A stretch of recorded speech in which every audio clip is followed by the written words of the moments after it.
Hello guys, നമുക്കൊന്ന് മുണ്ടകൻ കൊയ്ത്ത് കാണാൻ പോയാലോ? എൻ്റെ അമ്മയുടെ നാട് ഇയാളാ. അവിടെ ഇതുപോലെ നീണ്ടു നിരന്ന് കിടക്കുന്ന ഒരുപാട് പാടങ്ങളും ഒരുപാട് നല്ല കർഷകരും ഉണ്ട്. അപ്പോൾ ഈ കൊയ്ത്ത് കാണാൻ വേണ്ടി സിജമാമിന്റെ കൂടെയാണ് ഞാൻ വണ്ടി പിടിച്ചത്. നാട്ടിലെ കാര്യങ്ങളൊക്കെ ഇങ്ങനെ കാണുക എന്നുള്ള എൻ്റെ എക്സൈറ്റ്മെന്റിനേക്കാളും അതെല്ലാം എനിക്ക് എക്സ്പ്ലെയിൻ ചെയ്തു തരാനും കൊണ്ടു നടന്ന് കാണിക്കാനും എൻ്റെ മാമനുള്ള ഒരു ആവേശോത്സാഹവും അതൊന്ന് വേറെ തന്നെയാണ്. വരണ വഴിക്ക് നമ്മൾ കുത്തല്ല് വഴിയാണ് വന്നത്. ഈ ഒറ്റക്കല്ലിന്റെ ഒരു സംഭവം കാണിച്ചില്ലേ നേരത്തെ വീഡിയോയിൽ, അതാണ് ഈ കുത്തല്ല്. പണ്ടുള്ളവർ ഈ ഭാരമൊക്കെ ചുമന്ന് വരുന്ന സമയത്ത് അവർക്കൊരു സപ്പോർട്ടിന് വേണ്ടിയിട്ട് ചാരി നിൽക്കാനും ആ വെയിറ്റ് ഒന്ന് ഇറക്കി വെക്കാനുമാണ് അത്ര ഈ കുത്തല്ല്. അങ്ങനെ നമ്മളത് കൊയ്ത്ത് കിടക്കുന്ന പാടത്തെത്തിന്റെ ഇതാണ് നമ്മുടെ ബാലച്ചാച്ചൻ. മികച്ച കർഷകരിൽ ഒരുപാട് അവാർഡുകൾ നേടിയിട്ടുള്ള നമ്മുടെ സ്വന്തം ബാലച്ചാച്ചൻ. പിന്നെ ഗൈസ്, ഞാൻ നിങ്ങൾക്ക് വേറെ ആളെ കൂടെ പരിചയപ്പെടുത്തി തരാം. മികച്ച യുവകർഷകനുള്ള അവാർഡ് മേടിച്ച നമ്മുടെ ബിജുവേട്ടൻ. എല്ലാവരും വൈറ്റ് കോളർ ജോബ് തേടി പോകുന്ന ഈ കാലത്ത് ഗൾഫിലുള്ള ഒരു നല്ലൊരു ജോലി വേണ്ടാന്ന് വെച്ച് നാട്ടിൽ വന്ന് കൃഷി ചെയ്യുന്ന ആളാണ് ബിജുവേട്ടൻ. നമ്മുടെ നാടും ഈ പാടവും പിന്നെ കൃഷിയും ഇതൊക്കെ ഇഷ്ടമുള്ളത് കൊണ്ടാണല്ലോ ആള് നാട്ടിലോട്ട് വന്നത്. അതിന്റെ റിസൾട്ട് ആൾക്ക് യുവ കർഷകൻ എന്നുള്ള അവാർഡിലൂടെ കിട്ടുകയും ചെയ്തു. ബിജുവേട്ടൻ എടുത്ത ഡിസിഷൻ എന്തായാലും തെറ്റിയിട്ടില്ല.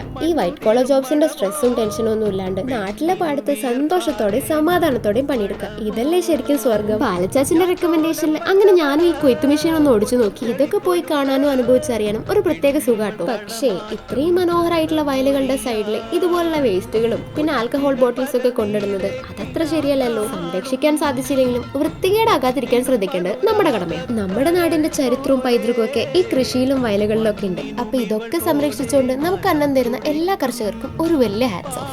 അടുത്ത വീഡിയോയിൽ കാണാം. ബൈ.